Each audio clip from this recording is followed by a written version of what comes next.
Tepuk tangan dulu untuk Tuhan. Boleh sebelum duduk kasih salam lagi kiri kanan bilang saya senang sekali lihat kamu pagi hari ini, oke?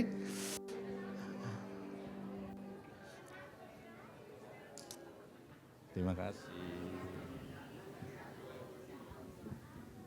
Oke, shalom. Apa kabar? Semua bersuka cita hari ini? Amin ya. Sebelum mulai saya perkenalkan diri dulu, nama saya Gideon, tepatnya Gideon Simbolon. Ya, kalau dari namanya udah tahu ya, saya asli dari Perancis, amin. Amin ya. Istri saya namanya Mirza Elois, saya orang Batak, dia orang Ambon. Jadi kamu sudah bisa bayangkan rumah tangga kami kayak apa ya. Katanya orang Ambon itu sopan aja kasar gitu ya. Mari masuk gitu katanya. Sementara orang Batak itu udah dikenal lemah lembut dan tidak sombong, amin. Saya orang Batak asli, bapak saya Batak, mama saya Batak. Saya lahir di tanah Batak ya. Cuman banyak sekali kelemahan saya nggak bisa nyanyi, saya nggak bisa main gitar, saya nggak bisa main catur. Bisanya cuman gangguin istri saya saja gitu. Jadi, oke. Kemarin saya juga menggembalakan bersama dengan Rock Bogor. Saya di Rock Bogor. Jadi kalau Bapak Ibu lagi liburan ke Bogor, nggak sempat ke sini, masih bisa mampir di tempat kami. Kami ada di Swiss Bell Court, Bogor Icon. Itu aja kali ya, karena yang perkenalannya nggak penting lah ya. Mari kita lihat firman Tuhan. Nah, kemarin saya habis menghadiri sebuah pertemuan para pria, bapak-bapak, suami, juga anak-anak ikut hadir, anak-anak maksudnya usia-usia mereka sebagai orang muda gitu. Hampir 300 orang. Dan yang dari Kamis sampai Sabtu gitu. Sangat mengharukan karena banyak sekali ternyata hari ini tuh keluarga-keluarga terutama para pria yang hancur hidupnya. Sangat banyak. Kami dengarkan apa aja dosa-dosanya. Kita nggak terbayang hadiri, ternyata berkembang sekarang. Sekarang ada istilahnya yang lebih, bukan kalau dulu pornografi, sekarang orang udah bisa seks virtual katanya, aduh. Dan saya pikir gereja juga harus menjawab tantangan ini, gimana harus bikin ini. Karena cukup banyak. Dan mereka tuh dari gereja yang cukup bagus sih menurut saya. Tapi jangan-jangan mereka hanya senang beribadah, tapi tidak senang ada di dalam komunitas gitu. Makanya saya senang salah satu di Rock itu menanamkan pemuritan. Jadi pastikan Bapak Ibu yang belum pemuritan, minta untuk dimuridkan, amin. Datangi pekerja, gembala, muridkan saya dong. Sebab hanya itu jalan satu-satunya untuk orang kelihatan bertumbuh dengan signifikan. Amin. Dan waktu saya coba dengarkan mereka berbicara, komplain. Ternyata kebanyakan mereka tuh mengalami konflik dalam kehidupan, dalam pernikahan. Tapi mereka nggak mengerti bagaimana caranya menyelesaikan konflik. Yang ada mereka bikin adalah ketika konflik mereka menghindar. Yang satu suaminya pergi ke bar, suaminya pergi ke tempat yang lain, istrinya pergi ke mall. Mereka nggak pernah bisa menyelesaikan. Waktu saya coba dengarkan persoalan mereka, persoalannya sebenarnya nggak rumit kok, nggak berat. Tinggal dibutuhkan kerendahan hati. Jadi itu sebabnya hari ini walaupun tema kita tentang authorized to influence, saya coba untuk membawakan tema yang saya bawa sendiri itu konflik. Karena setiap orang begitu mereka bersama-sama pasti mereka akan konflik. Di gereja ini kemungkinan nanti juga akan ada konflik. Di gereja kami lagi banyak konflik. Tapi konflik itu adalah cara Tuhan untuk membentuk kita supaya makin lebih kuat. Kalau Anda konflik, Anda memutuskan, saya tidak mau lagi di tempat ini. Percayalah, di tempat yang baru, Anda juga akan mulai konflik lagi. Sebab bagaimana Anda keluar, sangat menentukan Anda masuk ke persoalan berikutnya. Kayaknya saya ditolak sekali hari ini ya. Ampuni mereka Tuhan. Ya, ini juga yang saya alami sama istri. Kami sering sekali konflik. Justru kami belajar dari konflik-konflik itu bagaimana caranya supaya kami makin kenal satu dengan yang lain. Karena ujung dari sebuah konflik adalah saya makin mengenal pasangan saya. Setiap kali kita konflik dengan seseorang, itu sebenarnya bukan untuk kita pergi berpisah atau benci, jadi tidak suka. Tapi kita makin mengenal orang yang bersama dengan kita. Amin. Kita nggak pernah menjadi kuat kalau kita nggak pernah melewati badai, termasuk konflik. Termasuk pernikahan. Jadi yang belum menikah, berbahagialah hari ini. Amin. Puji Tuhan. Nah, firman Tuhan bilang begini. Oke, macet ya. Oke, 1 Korintus 7 ayat yang ke-28. 28. Yuk kita baca bersama-sama. 3, 2, 1. Tetapi kalau engkau kawin, engkau tidak berdosa. Dan kalau seorang gadis kawin, ia enggak berbuat dosa. Tetapi orang-orang yang demikian akan ditimpa kesusahan badani, dan aku mau menghindarkan kamu dari kesusahan itu. Waktu saya baca ayat ini, saya sampai bilang, kenapa baru tahu sekarang udah menikah? Harusnya sebelum menikah dong tahu ini gitu. Maksudnya bukan gak boleh menikah. Menikah itu butuh persiapan yang kuat. Amin. Percayalah, saya juga dulu begitu, waktu belajar. Kok baru tahu sekarang ini ayat ya gitu. Artinya yang pertama adalah begini. Menikah itu kita akan ditimpa kesusahan. Yang menikah angkat tangan? Boleh angkat tangan? Nah, udah lihat kan wajah-wajah kesusahan. Dulu kayaknya masih pertama menikah ya masih kinclong. Sekarang umur baru 40 kerutnya udah banyak banget gitu loh. Samalah gitu. Tapi dulu saya bilang gini, doa saya adalah begini, Tuhan jangan sampai ada konflik di rumah. Makin saya doakan makin sering konflik. Saya heran itu Tuhan. Karena ternyata bukan itu yang Tuhan mau. Saya percaya Tuhan tidak tertarik untuk mengubah masalah kita, setuju? Tapi Tuhan tertarik untuk mengubah hidup kita. Sebab kalau hidup kita diubah, apapun masalah yang kita hadapi, kita datang sama kita, kita pasti kuat menghadapinya. Dalam The Message Bible, ada kata yang menarik lagi dikatakan di situ. Bisa next saja lah ya. Oke. Dia bilang gini, gak ada dosanya kalau orang menikah. Mau virgin, mau perawan atau tidak. Tapi yang aku mau bilang adalah begini, waktu kamu menikah, kamu mengambil stres tambahan dalam hidup yang penuh dengan stres. Lu udah stres sendiri, kemudian lu menikah, tambah stres. Haleluya.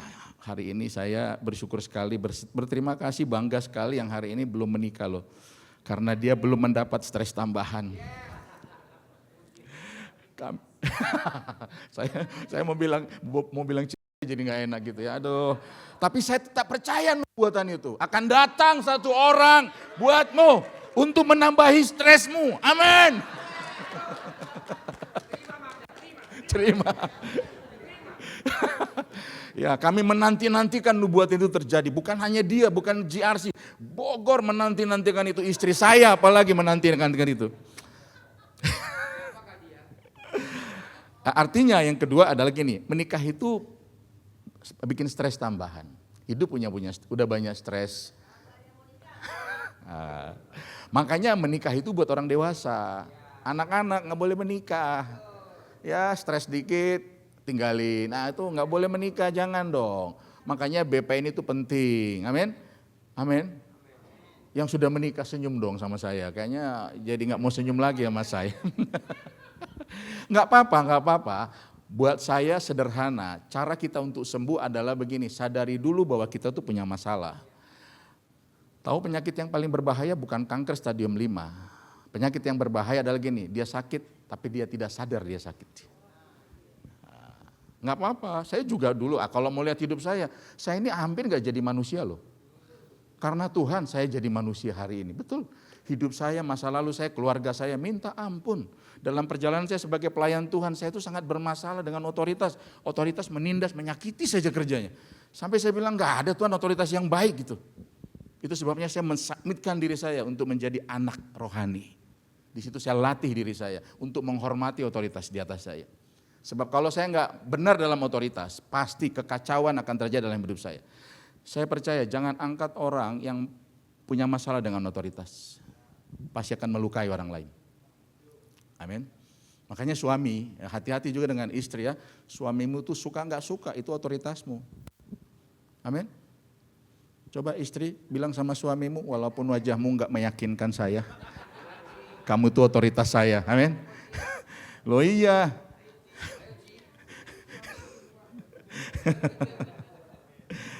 Amin. Ya itu sebabnya kita perlu menghadapi, karena gini, kita pasti konflik. Ayat ini udah menjelaskan suami istri pasti konflik. Cuman masalahnya kita bisa menyelesaikan konflik dengan benar enggak? Amin. Pernikahan kita bukan pernikahan yang sempurna, jangan. Tapi biarlah pernikahan kita itu pernikahan yang bertumbuh. Ya, biar apa yang saya sampaikan ini itu bisa catat ya buat hari-hari ke depan. Tuhan memberkati.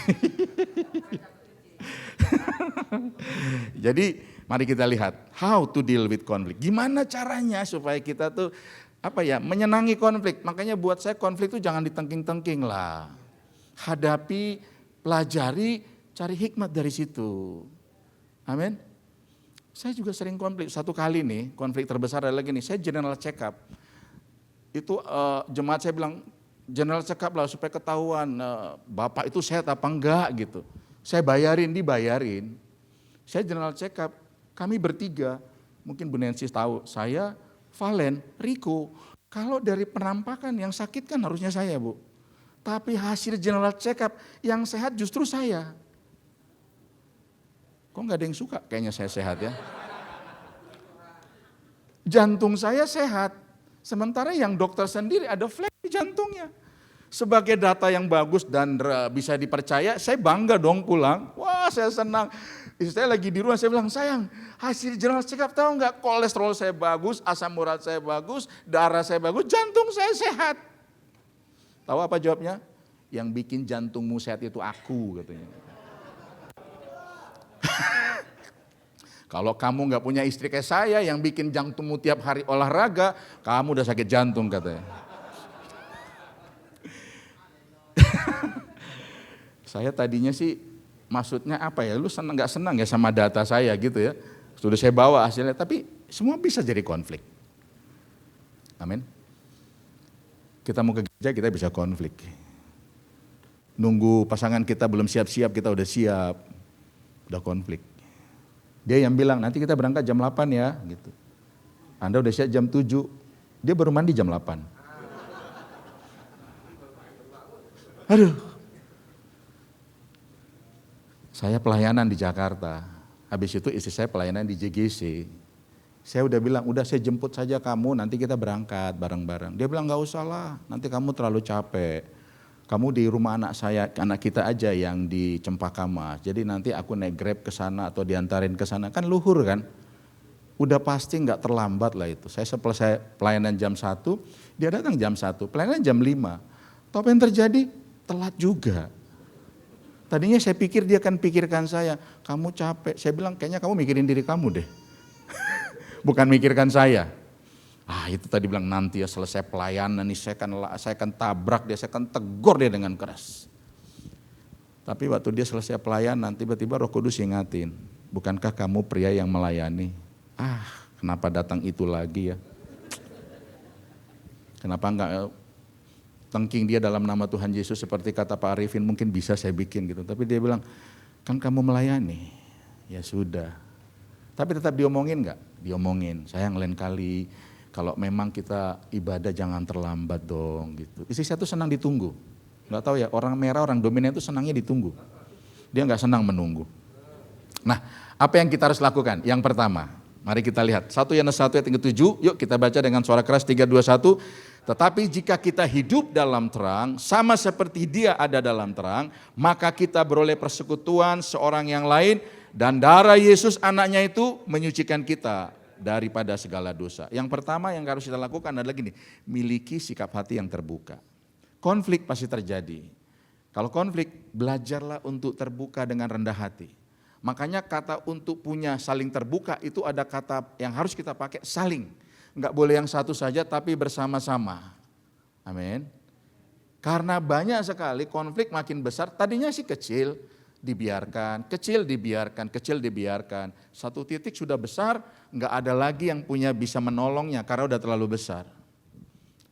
Saya mendorong kita semua hal-hal kecil, mau konflik sama anak, mau konflik sama menantu, mau konflik sama orang lain, beresin sajalah. Amin. Itu bukan untuk kesehatan mereka, tapi untuk kesehatan kita. Oh iya, kalau kamu berpikir, rugi dong saya. Enggak, kamu justru beruntung kalau kamu bereskan. Tentu dengan cara yang benar. Amin. Kalau kamu lagi mau ngomong sama dia, ya bijaksanalah. Perhatikan situasinya. Amin. Kalau kamu mau bereskan sama istri, perhatikan juga dia sedang bikin apa. Habis konflik, istrimu lagi motong-motong daging, jangan diberesin dulu. Tunggu dulu kerjaannya selesai, baru ngomong, sayang boleh ngobrol enggak? Harus dibereskan. Kegagalan kita adalah begini, kita sering berkonflik tapi kita lupa untuk bereskannya. Bahkan kita bawa sampai tidur. Satu kali simpan, 2 kali simpan, 3 kali simpan, numpuk. Yang lucunya nih, yang herannya, kita bisa manis loh depan orang. Apalagi kalau Pak Pendeta datang gitu, semua jadi sopan gitu. Shalom, shalom Pak Pendeta. Saya juga gitu, kalau lagi konflik sama istri, tiba-tiba ada orang datang ke rumah, kami bisa tiba-tiba jadi ramah sekali. Padahal tadi lagi marahan berdua gitu. Tiba-tiba kasih muka senyum yang manis gitu. Kami sadar betapa munafiknya kami jadi orang. Begitu tamunya selesai, sini kita belum selesai. Diulang lagi kayaknya. Kenapa kami enggak berusaha untuk membereskannya? Saya mau belajar terbuka. Ajak dia duduk, boleh enggak kita duduk sebentar? Kadang-kadang kalau situasi enggak memungkinkan, yuk jalan-jalan, yuk naik mobil. Hanya untuk membicarakannya, tapi harus dibicarakan. Jangan didiamkan. Bagaimana caranya sih kita belajar terbuka? Belajarlah kita untuk saling mendengar. Amin. Saling mendengar. Enggak boleh hanya suami saja atau kita saja, lawan kita juga harus kita dengar. Karena disinilah sebenarnya kita akan mengerti, kalau kita mau mendengar, kita akan paham sebenarnya masalahnya apa. Kalau kita enggak mau mendengar, berarti begini, kita memutuskan untuk tidak mau tahu masalahnya apa. Kalau nanti berulang lagi, kita juga bingung, kok bisa berulang lagi? Karena kita enggak pernah bereskan masalahnya. Saya senang dengan filosofi orang Chinese kalau berkata mendengar gitu loh. Ya. Aduh, next lah. Nah, ini dia. Bahasa Cina itu artinya cing, ya, cing ya. Ya, saya kan orang Batak, maklumilah, ya. Tapi minimal saya mau belajar. Kan huruf Cina itu tuh gabungan dari beberapa kata-kata. Jadi di situ ada telinga, raja, terus mata, terus perhatian yang tidak bisa dibagi, kemudian hati. Jadi mendengar yang benar adalah begini, mendengar dengan hati, pakai mata seperti seorang raja berbicara tanpa kita bisa dibagi perhatiannya kecuali memperhatikan dia sampai kita tahu apa yang dia butuhkan. Kalau diulangi lagi saya bingung. Jadi kalau kita berbicara, yang mendengar itu harus memperhatikan seperti seorang raja berbicara. Kalau raja berbicara kita pasti gini, pakai perhatian yang penuh, betul? Kenapa kita hari ini, kenapa konfliknya berulang-berulang lagi? Kita nggak pernah mendengar dengan benar apa penyebab konfliknya. Yang kita tahu dia cuma bersuara. Padahal kita bukan hanya hearing, tapi harus listening. Betul? Mudah nggak? Nggak mudah, apalagi buat laki-laki, nggak mudah. Saya praktekkan itu di rumah, biar istri saya sudah khotbah, tapi tetap kalau ngomong aja. Kayaknya nggak ada baterai, nggak ada habis baterainya gitu. Satu kali habis pelayanan sampai di rumah siang dia cerita tentang bagaimana tadi pelayanan. Tahu nggak Pi tadi pelayanan di sana, tahu firman yang aku bagikan begini, bla bla bla bla bla. Itu hampir 1 jam. Oh ya, saya gitu keren ya gitu. Terus tadi banyak yang datang, bla bla bla. Terus makan siang dong, terus pulang ke rumah. Di rumah dia ulang lagi tuh cerita. Tadi tahu nggak, masih ada yang ketinggalan tadi Papi. Tahu nggak di sana kan aku lihat ada teman kita yang lama. Padahal dia juga nggak yakin gitu. Cuman pingin cerita aja, bla bla bla. Makan malam sama dia cerita lagi. Mau tidur dia cerita lagi. Saya bilang sayang, kamu kan udah cerita dari tadi siang, sore, malam. Tahu reaksinya pura-pura bego. Hah, udah ya? Tapi aku mau cerita lagi. Dulu saya nggak ngerti, saya bilang ini, bisa nggak mulutmu tuh ditutup gitu. Iya dulu tuh sebelum bertobat. Karena nggak ada pria yang kuat mendengarkan istrinya. Percayalah. Jadi kalau saya lagi pergi pelayanan misalnya keluar kota 2-3 hari, pulang saya tahu istri saya pasti sedang menunggu saya untuk bicara. Begitu saya masuk ke pintu rumah dia bilang, Papi udah pulang, saya udah tahu nih pasti akan banyak pembicaraannya. Terus dia bilang gini, Papi boleh ngomong nggak? Sebentar ya, saya ke kamar dulu. Tahu apa yang saya lakukan di kamar? Saya bilang gini, Tuhan tolong, nggak kuat. Aduh berikan saya kekuatan, mampukan saya. Dulu saya nggak pernah pakai begitu. Puji Tuhan hari ini berhasil Pak. Kalau istri bicara, dia bukan butuh jawaban. Karena istrimu itu bukan bodoh. Apalagi jalan keluar. Kadang-kadang dia lebih pintar jalan keluarnya. Amin. Butuh didengar saja. Amin. Kalau kamu mau mendengarkan istrimu, suamimu dengan baik, percayalah, konflik pasti bisa dibereskan. Amin. Jangan berhenti untuk mendengar. Mendengar itu juga sebuah pelayanan loh. Bukan mimbar ini tempat pelayanan, bukan khotbah, tapi waktu saya mendengarkan istri saya tahu saya sedang melayani istri saya. Ingat, kalau kamu nggak mau mendengarkan dia, terus menerus tidak mau mendengarkan dia, bahayanya ada pria lain nanti yang dengarkan dia. Makanya saya suka bilang kalau di Rockman gitu, jangan suka bikin nangis, jangan suka bikin air mata keluar dari pipi istrimu. Nanti satu kali ada pria lain yang menghapus air matanya. Sadap. Jadi mari kasih perhatian. Termasuk anak Pak. Termasuk anakmu juga perlu didengarkan. Anak saya satu kali itu kena stres. Saking stresnya dia bisa sakiti dirinya pakai garpu gitu. Justru kalau tersakiti dia merasa nyaman. Saya tuh sampai heran, loh kenapa ini anak saya gitu. Jadi dia tidak mau sendiri, ketakutan kalau sendiri, jadi dia bisa usahakan supaya kalau bisa dia nggak tidur gitu. Nah pacarnya kasih tahu saya sama istri kaget, kenapa ya gitu. Nah saya coba ngobrol sama dia. Waktu ngobrol sama dia, ternyata saya belajar untuk membuka percakapan. Saya bilang, Mal, kalau papi nggak ada di rumah, kamu biasanya ngapain sih? Saya biasanya nonton, Pi, gitu. Nonton apa? Ya nonton aja. Acara apa? Acara apa aja. Loh, kenapa nggak pilih misalnya tontonan khusus yang kamu suka? Enggak, aku nonton itu cuman mau orang yang di TV itu keluar ngobrol sama saya. Tiba-tiba hati saya tuh kayak dipukul dengan keras gitu. Aduh, pelayanan saya ternyata sudah membuat anak saya itu jauh dari saya. Aku bilang sama istri gitu, sayang anak kita ini dalam kondisi yang sulit loh. Setiap kali dia stres, dia takut sendiri, makanya kalau di kosan dia muter-muter. Dia nggak bikin jahat, dia nggak narkoba, dia nggak mabuk, tapi dia habiskan waktunya main game sampai tengah malam.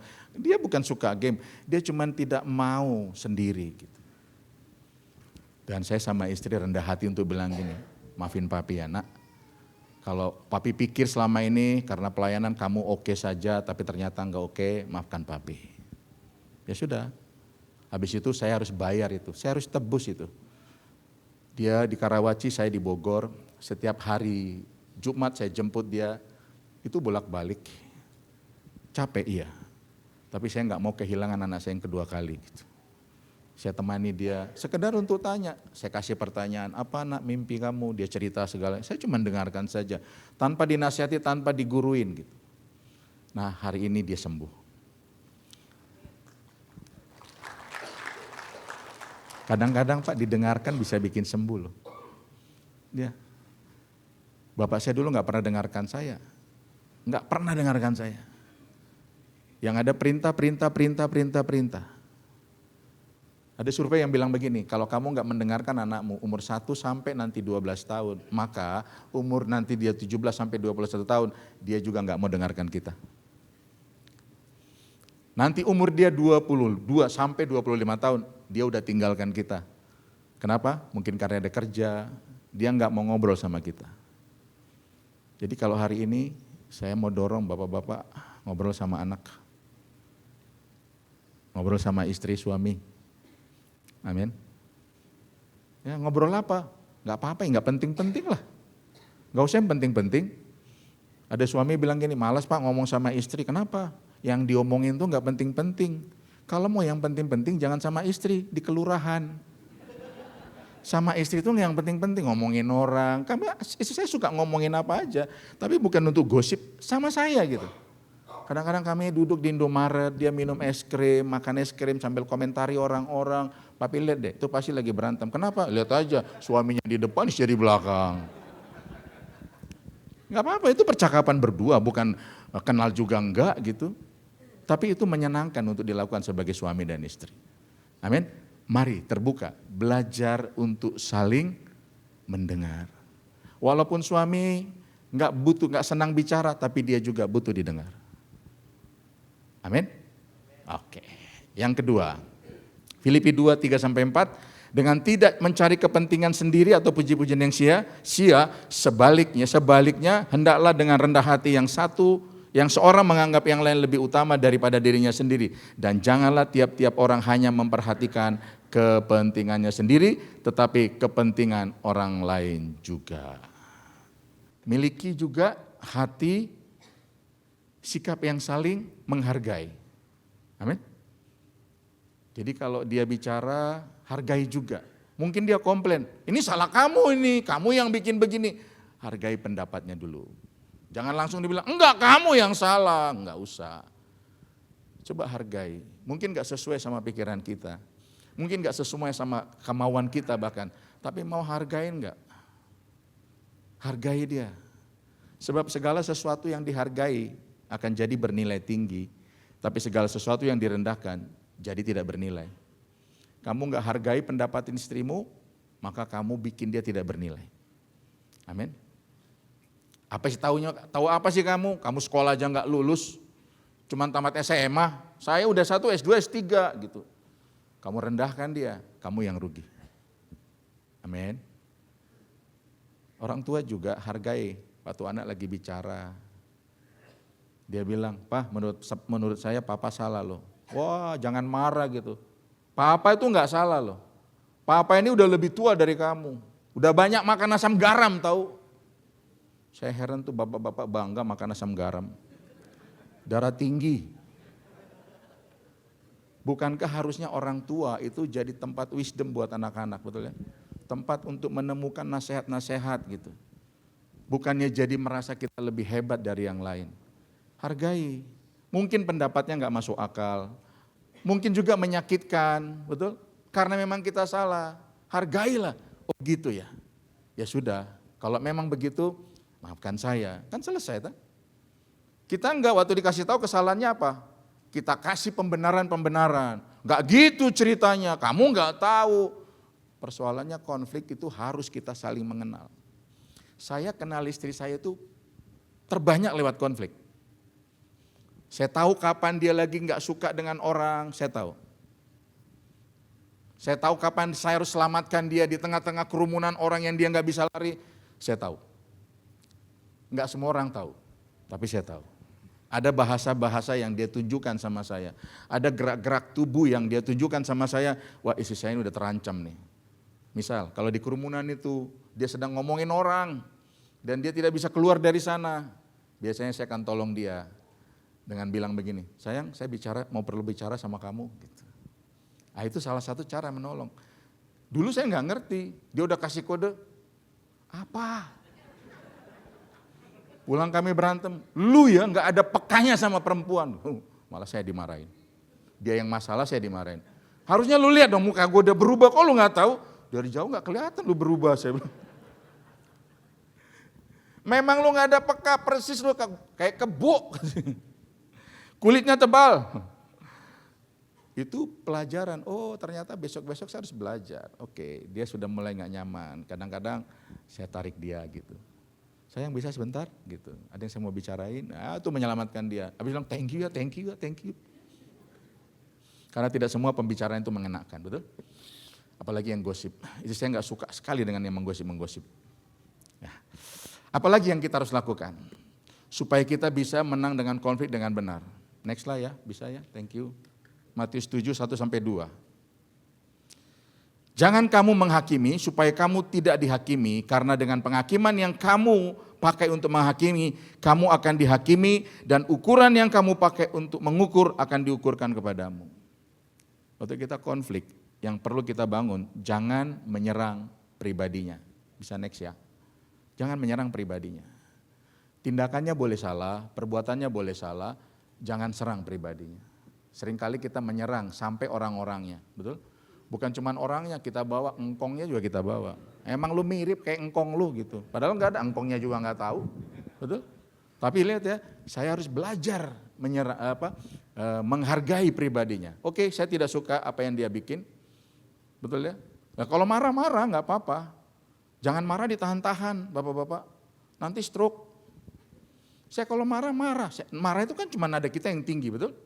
Kadang-kadang saya bilang, istriku, kamu yang hebat, luar biasa. Dia tahu saya marah. Buktinya apa? Anjing saya keluar, anak saya keluar. Kenapa papi katanya? Terus saya bilang gini, kenapa uang kita habis? Nah itu saya lagi marah itu. Dia juga kalau marah sama saya begitu. Papi kamu memang luar biasa gitu.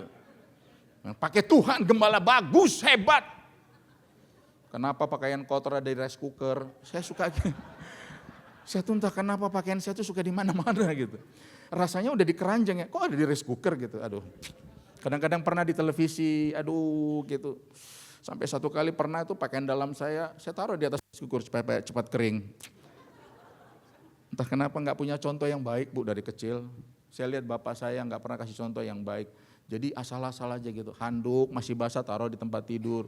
Itu aja kita bisa berantem. Oh iya, kecil sih buat kita, apa sih susahnya? Lu angkat aja, iya. Angkat aja, tapi ini tiap hari gue angkat, emang gue pembantu lu. Nah itu kita bisa ribut lagi. Serang, jangan serang pribadinya.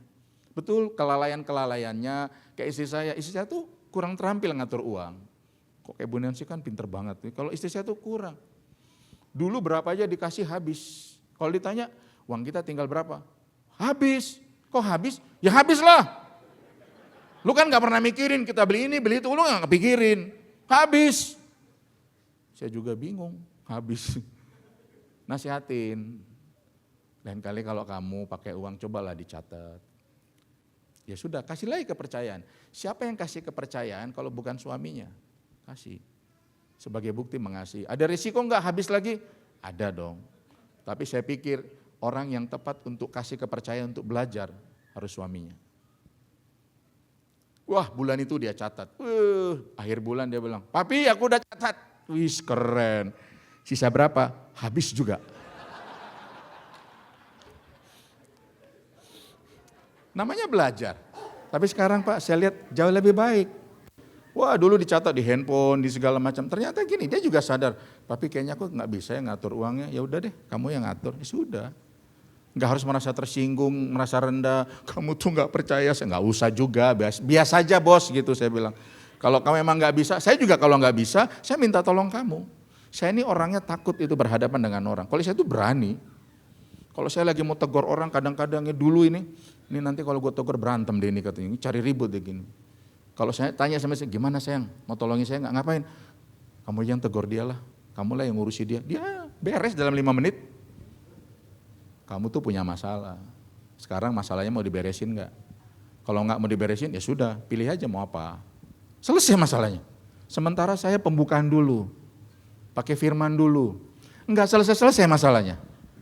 Saya tahu bahwa itu bukan kekuatan saya, itu kekuatan istri saya. Enggak apa-apa, saya minta tolong dia. Amin. Jangan serang pribadinya, dia mungkin bisa lupa, dia mungkin menyebalkan, kadang-kadang taruh kunci di mana, dia yang lupa, kita yang dimarahin. Jangan serang pribadinya. Jangan serang keluarga besarnya. Jangan-jangan engkongmu juga kayak lu ya gitu. Apalagi bawa suku dasar orang Batak, aduh. Itu dulu percakapan kami hari-hari. Sampai saya lihat, jangan-jangan kamu kepahitan sama orang Batak sayang. Karena apa aja kalau orang Batak gitu. Kadang-kadang belanja di mall, dia lihat atau orang tawar-menawar, berapa ini? Saudaramu itu gitu langsung.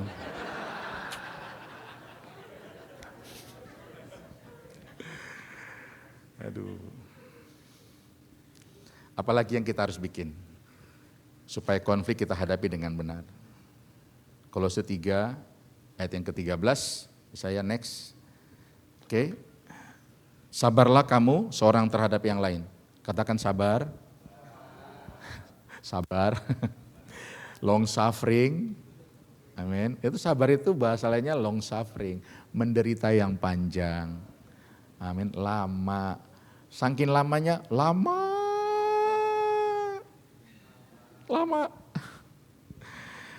Apa yang kita harus lakukan? Mengampuni dengan segenap hati. Saya tuh kalau naik motor dulu Pak, naik motor nih, entah kenapa kalau ada gundukan saya suka jumping gitu. Gitu.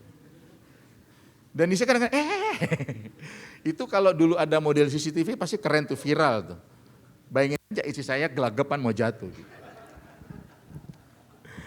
Saya nggak tahu ternyata dia kepahitan sama saya gara-gara itu. 1 kali, 2 kali, 3 kali, saya tetap aja begitu. Tahu kapan saya tahu dia kepahitan? Satu kali waktu saya bikin begitu, hampir betul mau jatuh. Tahu nggak apa dia bilang? Tuhan, aku mengampuni suamiku, Tuhan. Di depan banyak orang loh. Sejak hari itu saya berhenti melakukannya. Saya nggak tahu, saya pikir itu hal biasa kan, gundukan, sedikit, lompat. Senang aja kayaknya kalau motor lompat, rodanya dua-dua gitu ya. Saya lupa bahwa ada perempuan di belakang saya. Pertama, kamu kurang ajar, kamu nggak menghargai saya katanya. Hal sederhana loh. Jangan-jangan kita juga gitu. Sakit nggak? Sakit ya. Kadang-kadang di depan orang, kita lagi ngomong nih, bapak-bapak lagi ngomong, tiba-tiba istri motong gitu, malah tarik kita lebih dia yang banyak ngomong. Kadang-kadang ada gitu, jangan gitu kan. Kok dia lebih banyak ngomong daripada saya. Itu bisa melukai, merasa nggak dihargai. Makanya pengampunan itu harus dilakukan segera. Setiap kali kita terluka, kita harus minta ampun. Maafkan saya ya. Oh nggak bisa ditunda-tunda Pak. Karena kalau kita nggak mengampuni, berarti kita membencinya. Nah orang yang benci itu sama seperti gini. Dia yang minum racun berharap orang yang mati. Itu orang benci tuh Pak gitu. Dia minum racunnya terus ngarapin dia aja yang matilah gitu. Kamu yang minum racun, kamu yang akan mati. Itu kebencian. Makanya kita perlu pengampunan setiap hari. Karena hanya dengan pengampunan kita tuh dilepaskan. Tinggal bersama, tidur bersama, satu rumah, makan bersama. Tapi bisa loh kita saling benci satu dengan yang lain. Makanya sering-seringlah untuk minta maaf. Saya ini orang Batak, paling susah kali minta maaf. Betul, itu harus saya akui. Kalau istri saya itu lebih mudah minta maaf. Maaf gitu. Kalau saya nunggu ada konflik dulu, oh ya dia marah, maafin saya ya. Itu pun kadang-kadang harus ditagih. Melukai juga buat dia. Nah, Gary Chapman juga memberikan 5 bahasa maaf. Ya, mungkin ini menambahi kita. Yang pertama, jadi kalau ada pria itu minta maaf, nggak hanya ngomong gitu. Ternyata ada 5 bahasa maaf. Yang pertama, pernyataan menyesal. Nah, biasanya dia akan bilang gini, aku menyesal sudah buat kamu sedih ya. Tapi dia nggak bilang maafkan saya ya, aduh aku salah nggak. Dia bilang aku menyesal udah bikin kamu sedih. Nah, kalau ada pasangan kita ngomong gitu, sebenarnya dia sedang minta maaf. Jangan bilang gini, baru tahu, baru ngerasa, sekarang baru ngomong. Jangan. Tidak semua orang dengan lugas untuk bilang gini, maafkan saya ya. Saya termasuk yang begitu. Apalagi yang kedua, ternyata begini, menerima tanggung jawab. Dengan berkata apa? Aku tahu, akulah yang salah. Tapi nggak minta maaf. Aku tahulah, aku yang salah kok. Udah ya, jangan marah lagi ya. Senyumlah sikit. Nah, biasanya dia cuma mau minta maaf tapi nggak berani gitu.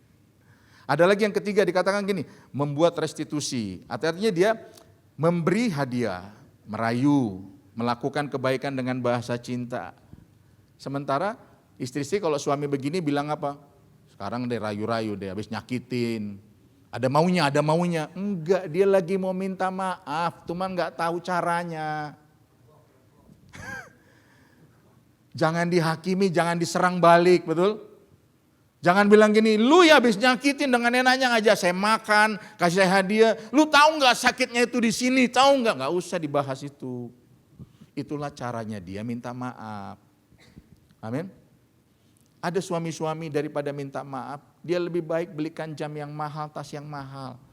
Ada. Tapi itulah caranya dia minta maaf. Ada. Ada juga suami yang minta maaf ya itu tadi ya. Dia nggak berani ngomong, dia pakai sogok. Kita bilang itu, lu lagi nyogok ya? Enggak nyogok, itu cara dia minta maaf. Apalagi yang keempat dia bilang gini, mencoba berubah. Dia nggak ngomong, tapi dia bilang gini, ya deh saya akan berubah. Saya nggak akan ngulangi lagi, saya akan berusaha ngerti kamu. Makanya dia tunjukin dengan apa? Perbuatan-perbuatan. Dia berubah sendiri gitu. Nah itu dia caranya minta maaf. Dan yang terakhir juga dibilang gini, meminta pengampunan. Ini yang paling banyak dimau ini. Tapi tidak semua orang bilang gini, mau nggak maafin saya? Gitu. Itu cara dia minta maaf. Coba ya, kalau kita jujur dari 1 sampai 5, yang biasa kita lakukan yang mana nih suami-suami? Nomor 3 ya biasanya ya. Nomor 4, betul? Loh, nah tolong istri-istri juga ngerti, itu bukan gengsi, itulah bahasa maaf yang dia tahu. Amin. Isi saya tuh kalau salah selalu nuntut gini, lu belum minta maaf gitu. Kadang-kadang saya maaf karena cuman ya udahlah maaf gitu. Nanti kalau saya bilang, kok maafnya begitu pakai marah? Enggak marah, orang minta maaf. Dari konflik lagi. Nah ternyata butuh pengetahuan. Waktu saya tunjukkan ini sama dia, oh ternyata itu juga cara minta maaf ya. Mungkin gak sama seperti yang aku mau, yang seperti aku harapkan, tapi itulah caranya untuk minta maaf. Amin. Yang terakhir, bagaimana kita menghadapi konflik? Cari pertolongan. Amin. Orang-orang yang ada di sini itu disediakan Tuhan. Kalau kamu punya pergumulan, punya konflik, cari pertolongan. Pak, boleh sharing sebentar enggak? Jangan habis ibadah pulang gitu. Coba kalau emang ada sesuatu lagi bingung, ayo ngobrol lah. Karena kita semua di sini enggak ada yang sempurna. Betul ya? Kita punya masalah, kita punya pergumulan masing-masing. Apakah kita mau terbuka apa enggak? Supaya kita enggak hanya datang hari Minggu bergereja saja. Tapi gini, mau doain saya enggak? Saya lagi punya masalah ini. Masuk ke dalam komsel. Betul ya? Komsel-komsel disediakan, ayo di sana. Supaya kamu enggak jadi orang asing juga di sini. Amin. Jadi murid, mau diajar. Saya berdoa supaya gini, hari ini juga ada kok konseling-konseling Kristen. Kemarin ada satu peserta itu cerita sama saya, ceritanya begini, dia sama istrinya selingkuh sampai punya anak. Anaknya sudah besar dan orang gak tahu itu anaknya selingkuhan, tapi dia jaga. Habis itu setelah berjalan berapa lama istrinya selingkuh lagi. Dia tanya, gimana caranya Pak supaya keluarga saya pulih? Saya nggak tahu. Kayak begitu kita nasihatnya gimana? Cuman saya bilang, Pak sekarang ada konseling Kristen loh Pak untuk pernikahan. Oh iya ada Pak, coba Bapak Ibu, Bapak sama istri pergi ke sana. Karena masanya udah kompleks sekali. Kita nggak hanya bilang, ya saya doakan ya. Dia bilang, tolong doakan Pak, katanya, ya didoakan pasti. Tapi apa yang bikin istrimu sampai selingkuh itu juga perlu ditelusuri, dipelajari, dicari. Kenapa sampai selingkuh? Karena ini habis satu, yang kedua. Ini juga lagi dilihat sama dia, kayaknya saya ini lagi selingkuhan lagi, ketiga.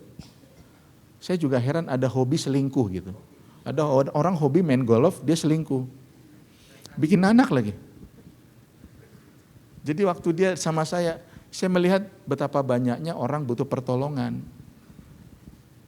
Kita memang gak bisa diam saja. Mereka itu hanya gambaran dari sedikit orang, dari sebanyak orang yang dalam proses masalah dalam kehidupan. Amin. Konflik itu baik. Katakan baik.